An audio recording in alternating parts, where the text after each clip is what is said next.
말씀을 나누기 전에 한 가지 좀 설명을 해드려야 될 것이 있을 것 같아서, 우리가 아까 찬양할 때 오직 예수라는 찬양을 할 때 가사에 오타가 하나 나왔어요.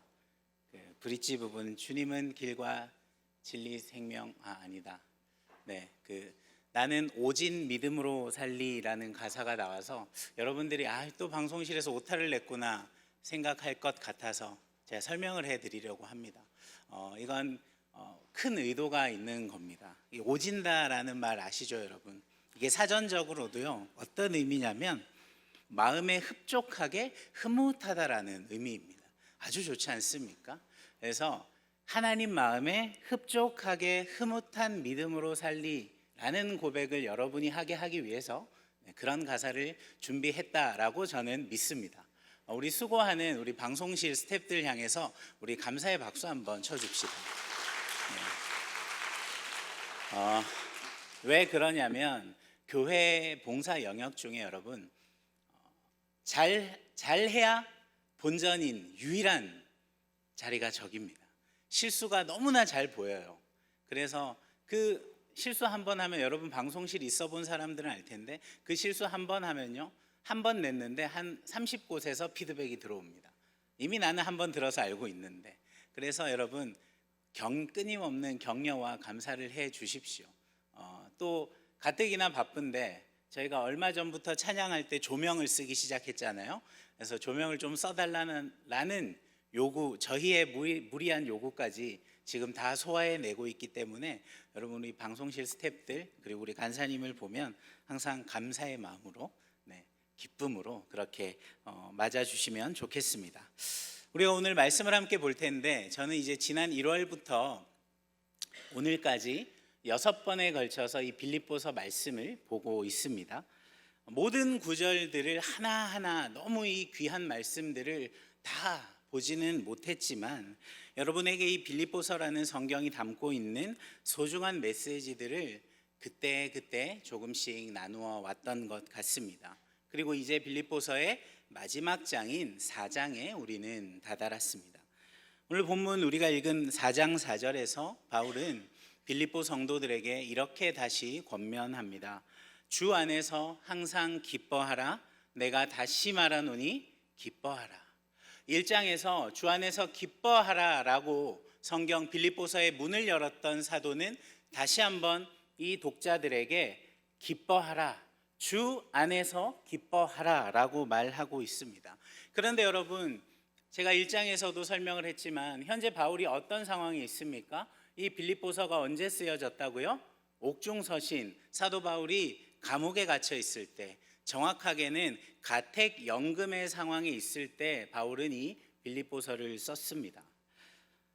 바울이 빌립보서를 쓸 당시에 자신을 지키는 군인들과 함께 어떤 특정한 날을 정해서는 몇몇 유대인들에게 아침부터 저녁까지 말씀을 강론하고 하나님 나라를 증언하는 시간을 가지기도 했다고 합니다. 그래서 감옥에 있던 것이 아니라 또 가택연금을 당하고 있었던 것으로 학자들은 보고 있는데요. 여러분, 그렇다 할지라도 그는 자유의 몸이 아닙니다. 그럼에도 불구하고 이 빌립보 성도들에게 기뻐하라 라고 계속해서 요청을 하고 있죠. 그리고 빌립보서를 마무리하는 시점에 와서도 똑같은 권면을 한 번 더 하고 있는 것입니다. 사도가 이런 지금 매여 있는 상황 가운데서도 여러분 기뻐할 수 있는 이유가 무엇입니까? 사도는 빌립보 성도들을 향해서 어떻게 기뻐하라 라고 권면합니까? 주 안에서 기뻐하라 라고 이야기하고 있죠.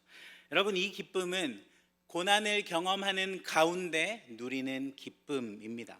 그렇기 때문에 이것은 우리의 감정이나 심리적인 상태를 의미하는 것이 아니라 인생에서 경험하는 성공이나 풍족함 때문에 경험하는 그 기쁨들이 그것을 말하는 것이 아니라, 이 기쁨은 오직 예수 안에서만 경험되는 것, 그것을 바울은 말하고 있는 것이죠.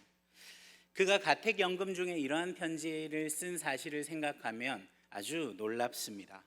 곧 있을 재판의 결과에 따라서 그는 사형을 당하게 될지도 모르기 때문에 그러한 상황에서 바울은 기뻐하고 기뻐하라라고 말하고 있는 것이죠. 이러한 바울의 고백을 볼 때 그가 지금 누리고 있는 이 기쁨의 이유는 절대로 환경적인 것에서 오는 것이 아니라는 것을 우리는 확신할 수 있습니다. 그리고 이제 이어서 오늘 우리가 읽은 이 본문들을 잘 살펴보면 하나의 반복되는 규칙들이 있습니다.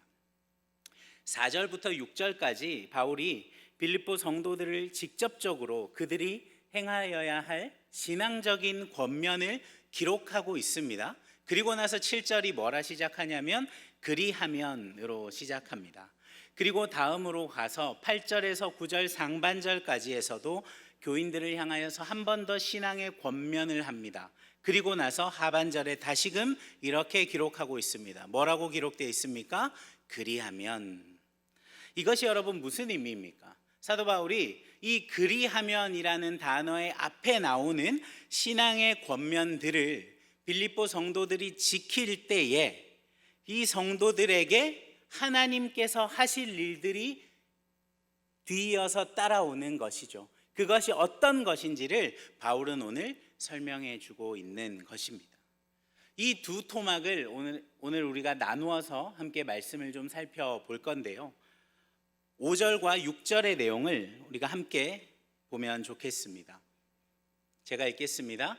너희 관용을 모든 사람에게 알게 하라. 주께서 가까우시니라. 아무것도 염려하지 말고 다만 모든 일에 기도와 간구로 너희 구할 것을 감사함으로 하나님께 아뢰라. 주 안에서 4절에서 주 안에서 항상 기뻐할 것과 모든 사람에게 5절에서 관용을 베풀며 살아갈 것을 권면하고 있습니다. 그리고 이어서 사도가 무엇이라 말합니까? 아무것도 염려하지 말고 모든 일에 기도와 간구로. 염려하지 말라라고 권면하고 있죠. 때로 여러분 우리의 삶에 우리에게 정말 필요한 염려들이 있습니다. 반드시 있습니다. 그것이 무엇입니까? 주님의 몸된 교회를 생각하고 이 몸된 교회의 지체들을 염려하고 그들을 생각하고 그들을 위해서 기도해 주는 것. 여러분 이런 것은 우리에게 반드시 있어야 하는 염려들입니다. 그런데 오늘 사도가 염려하지 말라라고 했을 때 이것은 어떤 의미입니까? 바울이 말하는 이 염려는 무엇일까요? 하지 않아도 될 걱정들, 그런 것들을 미리 하는 것, 그것을 가지고 염려하는 것, 아직 일어나지도 않은 일을 가지고 당겨서 염려하는 것을 말하죠. 예전에 어떤 글귀를 본 적이 있는데 사람들이 하는 걱정의 약 80% 이상은 대부분 일어나지 않는 일들이다라는 글을 본 적이 있는 것 같습니다. 여러분은 지금 어떤 염려를 하고 있습니까? 비가 너무 많이 오는데 비가 이렇게 심하게 오면 우리 집에 곰팡이 쓸면 어떡하지? 이런 염려들 혹시 하고 있습니까? 아니면 직장의 문제, 취업의 문제, 관계의 문제를 가지고 여러분 끊임없이 염려하고 근심하고 있습니까? 사실 저는 이런 염려들을 좀 성격적으로도 잘 하지 않는 편입니다. 그런데 제게도 한 가지 염려가 생겼었습니다. 이제 그게 뭐냐면 제가 첫째 딸을 낳고 키우면서 제가 몇 년 전에 아내에게 그렇게 얘기를 했었습니다. 여보, 나 세아 결혼 못 시킬 것 같아. 나 얘를 어떻게 시집을 보내지? 애가 나중에 커서 결혼하겠다고 사랑하는 사람이 생겼다고 남자를 데려오면 나는 그 녀석을 용서할 수 없을 것 같아 라는 말을 했었습니다. 아주 근심에 쌓여서 어떡하지? 근데 그 염려가 얼마 전에 해결이 됐습니다. 왜냐하면 세아가 결혼하지 않고 저랑 평생 살겠다고 약속했거든요. 저는 그 약속을 믿습니다. 믿어요. 결혼 안 하고 엄마 아빠랑 평생 살겠다고 약속을 단단히 했습니다. 그래서 제 염려는 해결되었습니다. 그런데 여러분 이런 시덥지 않은 염려 말고요. 우리에게 어떤 걱정들이 있습니까? 우리가 해결할 수 없는 미래의 일에 대한 염려가 있습니다. 그리고 나를 유익하게 하고 싶은 마음들이 있죠. 세상 속에서 살아가고 있는 나의 미래에 대한 불안들, 알 수 없는 그런 불안들이 계속해서 찾아오고 그것들로 인해 우리는 염려하게 됩니다. 물론 여러분, 우리가 이 땅에 두 발을 딛고 살아가는 사람들이기 때문에 우리가 이 현실의 많은 문제들과 이 염려들을 전부 모른 척해 신경 쓰지 마라고 요구하는 것은 너무 무책임한 일이 되겠죠. 그럼에도 사도는 왜 우리에게 이러한 염려를 하지 말라라고 말하는 것일까요? 왜입니까? 하나님께서 우리의 인생을 책임지고 이끌어가고 계시기 때문이죠. 하나님의 인도하심과 하나님의 책임져 주시는 그 사랑에 대한 불신의 마음이 만들어내는 것이 무엇입니까? 염려와 근심이기 때문에 사도는 하나님을 향한 주되심, 하나님의 주권을 믿으며 여러분의 삶에 찾아오는 염려와 근심을 내려놓으라라고 요청하고 있는 것이죠. 그리고 염려하지 말고 대신 그 대안을 제시합니다. 무엇을 하라라고 말합니까? 기도하라라고 말하고 있습니다. 여러분, 세상을 살면서 우리에게 생기는 염려들을 하나님께 가지고 나아가서 하나님을 찾고 하나님 앞에 기도하라라는 것이죠. 이처럼 근심과 걱정할 것들이 많은 세상을 살아가는 우리에게 성경이 제시하는 방법은 무엇입니까? 염려하지 말고 기도하라라는 것입니다. 여러분, 이런 이야기를 들을 때 기분이 어떻습니까? 목사님, 다 아는 얘기입니다. 마치 여러분 공부를 잘하고 싶으면 공부를 열심히 하세요라는 말과 똑같지 않습니까? 그거 우리 모르는 것 아닙니다. 왜 이렇게 뻔한 얘기를 하시나요? 그런데 여러분, 대부분의 많은 공부를 잘 못하는 친구들의 오류가 뭡니까? 방법을 모르지 않습니다. 그걸 하지 않아서 문제인 것이죠. 우리는 압니다. 책상에 오래 앉아서 예습 복습을 열심히 하면 성적이 오르는 건 압니다. 근데 왜 안 됩니까? 안 하니까요. 마찬가지입니다. 우리의 성경은 분명히 얘기합니다. 너희의 염려와 근심을 내려놓고 하나님 앞에 나아가서 기도하라. 그런데 왜 우리는 또 이 이야기를 듣게 되는 걸까요? 기도를 하지 않으니까요. 우리 신앙생활에 있어서 여러분, 기도는 정말 중요한 요소입니다. 그저 일주일에 한 번 교회 찾아오는 신앙생활, 1시 30분이 다 되어서 이제 오늘 교회 가야 되겠구나, 가야 되는데 비가 오네, 어쩌지? 살짝 고민하다가 그래도 우리 리더들 얼굴을 봐서 교회 한번 다시 가야지 하고 추적추적 교회에 와서 시간이 다 되어서 예배 시간에 앉아서 그래도 찬양을 좀 하다가 앉아서 주보를 뒤적거립니다. 이렇게 오늘 뭐 볼 거 없나? 그리고 설교를 듣고 예배가 마치고 모임 잠깐 하고 돌아갑니다. 그러면 나는 하나님 앞에 일주일 중에 하루 내가 드려야 할 예배 출석 도장 쿵 찍은 겁니다. 내 할 일 끝났습니다. 여러분, 우리의 신앙생활 이런 것 아닙니다. 분명히 기억하십시오. 우리의 신앙생활은 여러분 그저 일주일에 한 번 1시간 예배 드리고 돌아가는 것, 이것이 우리의 신앙의 전부가 아니라는 사실 여러분 반드시 아셔야 됩니다. 기도의 깊은 은혜를 경험하고 많은 문제들과 염려할 것들을 가지고 하나님 앞에 나아가서 하나님께서 열어주시는 그 기도의 은혜들을 경험하지 않으면 여러분 절대로 우리의 신앙의 수준은 그 일주일에 한 번 교회 출석 도장 찍는 것, 그것 이상 더 깊어질 수 없다라는 것이죠.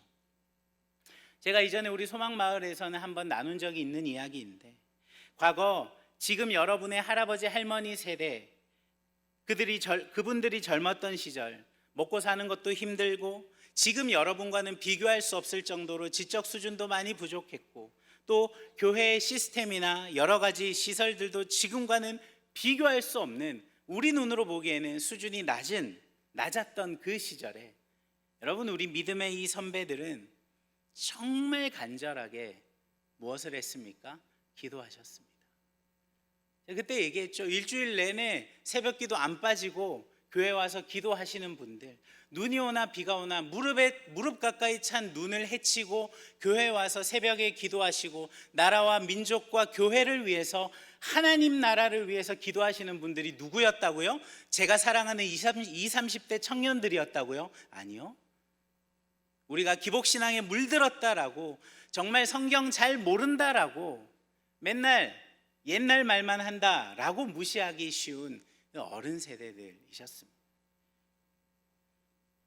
우리는 그 신앙의 선배들을 그냥 무턱대고 앞뒤 안 가리고 성경도 잘 모르면서 성경 공부도 잘 하지 않으면서 그저 그냥 믿기만 했던 사람들로 생각할지 모르겠지만, 그럼에도 여러분, 그분들이 절대적으로 하나님 앞에 기도로 나아갔던 시간의 양은 지금 우리와는 비교도 할 수 없습니다.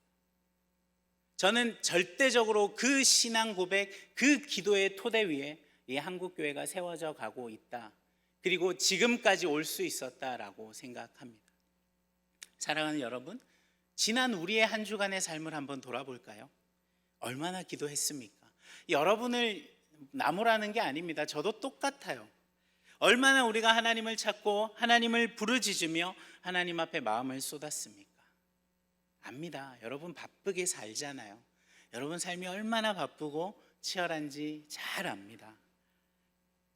저는 지금 이 말씀을 여러분을 책망하고자 준비한 것이 아닙니다. 저 역시 여러분에게 여러분 기도하십시오 라고 다그칠 만큼의 자격이 있는 사람이 못 된다는 것 제가 너무 잘 압니다. 너무 바빠서 기도할 시간 없습니까?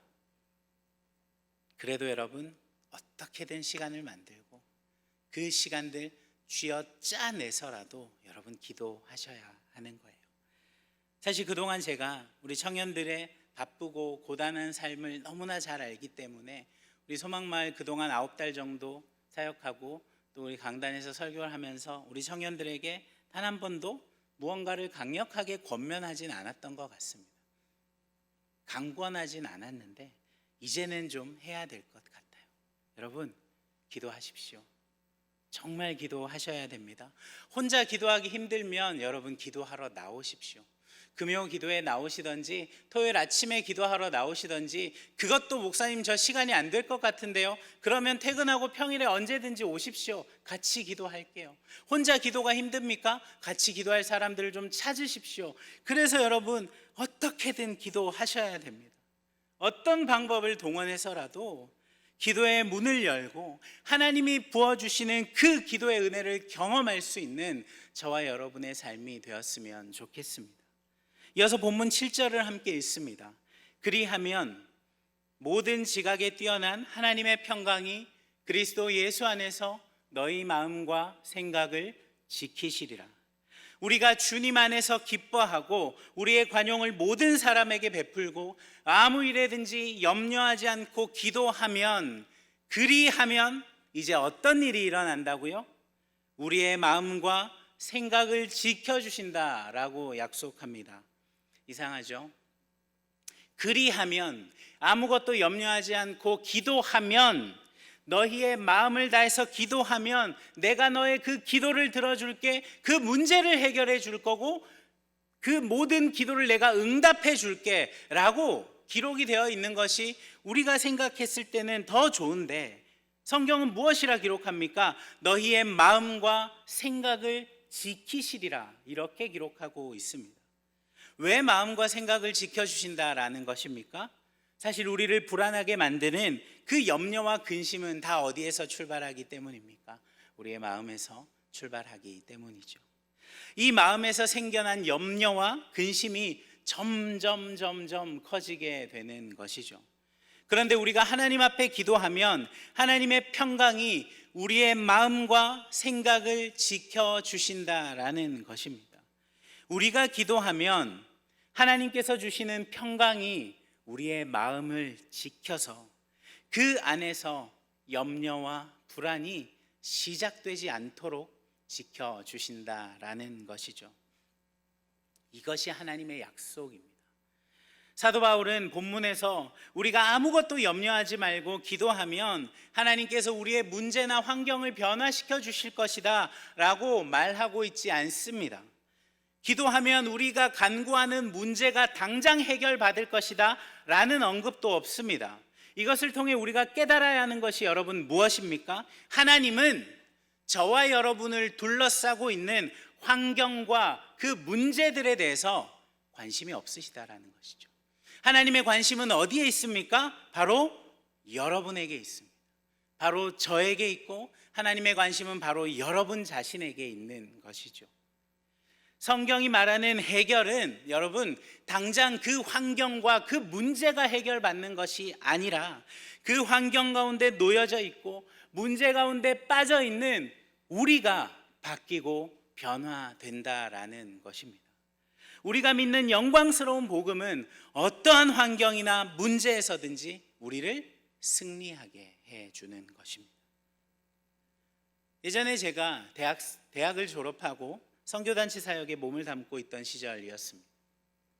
경건의 시간을 정하고 일주일에 3번 정도 하나님 앞에 저녁마다 교회 가서 혼자 찬양하고 기도했던 시간을 보낸 날들이 있었습니다. 그때마다 하나님 주시는 그 은혜가 너무나 충만했고 너무나 감격했습니다.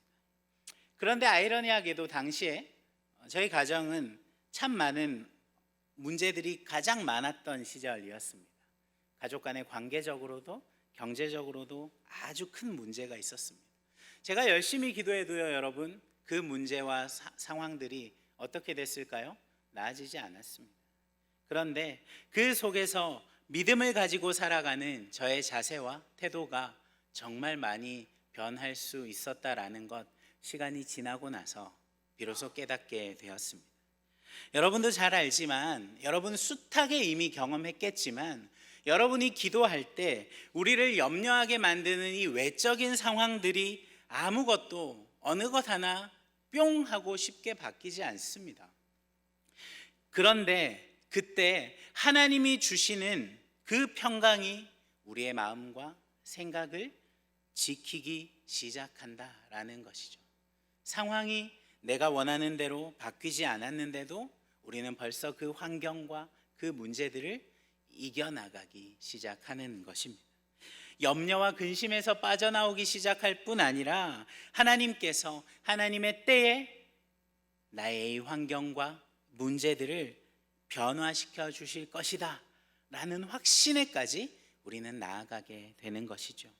사랑하는 여러분, 우리 주님 능치 못함이 없으신 분이십니다. 그렇기 때문에 주님께서 우리의 문제를 해결해 주시는 것, 여러분 그거 주님 앞에는, 우리 주님께는 아무 일도 아닙니다. 정말 별일이 아닙니다. 그런데 우리 주님께서 진짜로 원하시는 것은 주님이 그 문제를 짠하고 해결사처럼 해결해 주고 사라지는 것이 아니라 그 문제를 통해 우리를 변화시키고 우리를 만들어 가기를 원하신다라는 것이죠. 어떻게요? 하나님의 사람답게, 하나님의 방법대로 살아가는 그리스도인으로 말입니다. 하나님을 의지하고 그리고 하나님을 더 사랑함으로 하나님을 조금씩 닮아가는 귀한 하나님의 백성으로 저와 여러분을 빚어가기 원하신다라는 것이죠. 이러한 은혜가 여러분에게 그리고 우리에게 있기를 소망합니다. 그것을 위해 여러분 기도의 자리로 나아가십시오. 언제고 여러분이 하나님 앞에 나아가 기도할 수 있도록 여러분 그 기도의 자리, 기도의 골방을 만들어 내시기를 소망합니다. 혼자가 힘들면 모여서라도 기도해야 하는 것이죠. 7절을 한 번 더 다시 볼까요? 그리하면 모든 지각에 뛰어난 하나님의 평강이 그리스도 예수 안에서 너희 마음과 생각을 지키시리라. 우리의 마음과 생각을 지키도록 하나님께서 평강을 우리에게 주시는데, 근데 여러분 그 평강이 그냥 평강이 아니라 어떤 평강이냐면 모든 지각에 뛰어난 하나님이 주시는 평강입니다. 여러분 성경은 절대로 어느 것 하나 그냥 기록된 것이 없습니다. 하나님이 주시는 평강이 아니라 모든 지각에 뛰어난 하나님이 주시는 평강. 여러분 하나님 어떤 분이십니까? 모든 지각에 뛰어나신 분.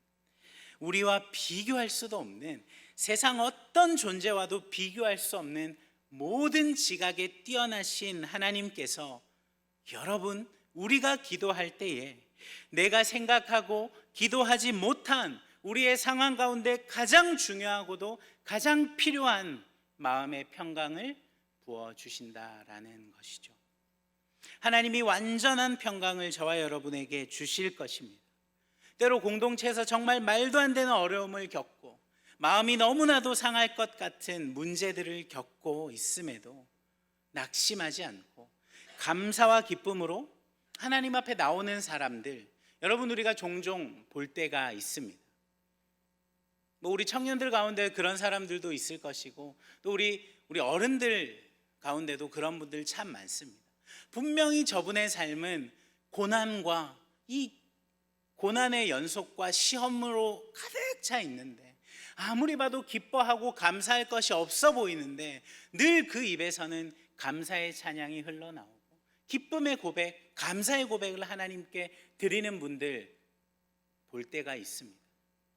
그 비밀이 여러분 어디에 있습니까? 바로 여기에 있습니다.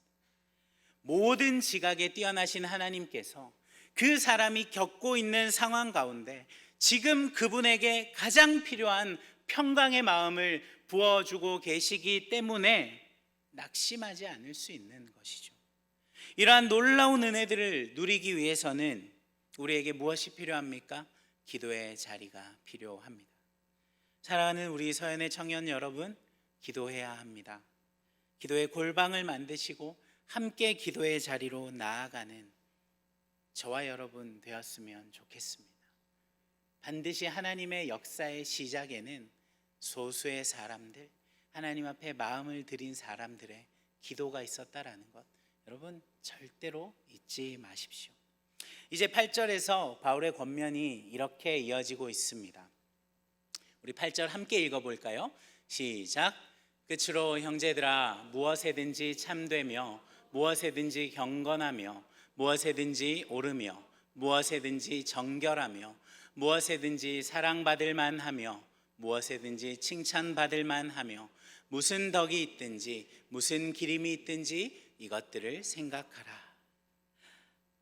참되어야 한다, 경건해야 한다, 의로워야, 옳아야 한다, 정결해야 한다, 사랑받고 칭찬받을 만한 해야 한다. 우리에게 참 여러 가지 권면을 하고 있습니다. 먼저 무엇에든지 참되어야 한다라고 바울은 말합니다. 여러분, 우리가 사는 세상을 보면 많은 사람들이 붙잡고, 여러분 이것을 여러분은 목표로 해야 합니다. 여러분 이것이 여러분이 목표로 삼아야 하는 삶의 목표입니다 라고 세상은 우리에게 알게 모르게 많은 것들을 제시합니다. 그리고 대부분 그것들은 이 땅에서밖에 사용할 수 없는 유한한 것들이고, 그리고 많은 경우 물질적인 것들이 많습니다. 사도는 이런 헛된 것을 추구하는 세상에서 무엇이 참된 것이고 무엇이 거짓된 것이고 무엇이 헛된 것인지를 바로 분별하기를 원하고 있는 것입니다. 그리고 헛된 것, 거짓된 것을 구하는 것이 아니라 참된 것을 구하는 인생, 그러한 삶을 살아가야 한다라고 강력하게 권면하고 있는 것이죠. 그리고 무엇에든지 경건할 것과 무엇에든지 옳은 삶을 살 것을 권면합니다. 옳은 삶 무엇입니까? 바로 하나님과 사람들과의 관계에서 바르고 의로운 삶을 살아가라 라고 하는 것이죠. 그리고 이어지는 사도의 권면이 무엇입니까? 무엇에든지 정결하라. 여러분, 우리가 사는 이 세상을 보면 시간이 갈수록, 지금 비교를 해보면 과거 10년 전, 20년 전과 비교해보면 어떤 문화가 참 많이 보편화되고 있냐면 이 음란과 음행의 문화가 점점 더 수면 위로 올라오고 있는 것 같습니다. 아주 보편화되어 가고 있고요. 그리고 많은 경우 이러한 문화에 대해서 관대하고 그리고 쿨한 반응을 보이는 것이 멋진 사람이다, 깨어있는 사람이다 라는 인식이 이 사회 전반을 이루고 있는 것 같습니다. 네, 여러분 그것이 맞습니까? 분명히 우리 주님은 우리에게 음행과 음란을 보편화시키는 이 세상의 흐름에 절대로 그대로 따라가선 안 된다라는 것을 이야기하고 있습니다. 그러한 죄로부터 분명하게 구별되어지는 삶을 살아가야 한다라는 것이죠. 그리고 이어서 무엇에든지 사랑받을 만하고 칭찬받을 만한 삶을 살 것을 권면합니다. 여러분 이것이 무엇입니까? 사람의 눈에 보기에 사랑받고 칭찬받는 삶을 살라? 그것이 아니고요. 우리가 주님을 사랑하고 주님을 닮은 삶을 살고자 할 때 여러분, 주님은 반드시 우리의 전 인격을 변화시켜 나아가 하십니다. 주님으로 인한 변화는 절대로 이 내면의 변화에서 그치지 않습니다. 그 변화는 반드시 우리의 말과 우리의 행실로도 나타나게 되는 것이죠. 그리고 우리는 주님이 주신 이 전인격적인 변화를 통해서 주님이 기뻐하시고 또 주님께서 사랑받는 삶을 살기 위해, 우리 주님께 사랑받을 만한 삶을 살기 위해 몸부림치게 되는 것이죠. 우리가 그런 삶을 살 때에 이런 우리의 삶을 주님만이 기뻐하시는 것이 아니라 많은 사람들도 이런 우리의 변화를 보고 우리를 사랑하고 칭찬하게 된다라는 것이죠. 사람에게 칭찬받기 위해서 사는 것이 아니라 우리 주님 보시기에 선하고 아름다운 변화가 있고 주님 보시기에 기쁨이 될 만한 삶을 살게 되면 우리는 사람으로부터도 사랑받는 존재가 될 것이다 라는 이야기입니다. 사람에게 사랑받고 칭찬받는 것, 그것이 먼저가 아니라 주님을 닮고자 하는 삶을 살고 주님으로부터 임하는 올바른 변화를 삶에 적용시켜 나아갈 때 자연스럽게 주어지는 사랑과 칭찬이 있는 삶을 여러분 살아가시길 바랍니다.